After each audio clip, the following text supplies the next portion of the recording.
এক বাঁদর রোজ ফল খেত, একা থাকতে ভালোবাসত। একদিন এক কুমির এসে বলল, আমি তোমাকে সাঁতার শেখাবো, তুমি কি শিখতে চাও? বাঁদর বলল, হ্যাঁ।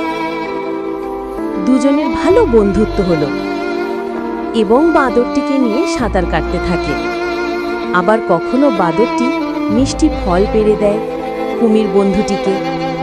একদিন কুমিরের স্ত্রী বলল, আমি বাঁদরের কলিজা খেতে চাই।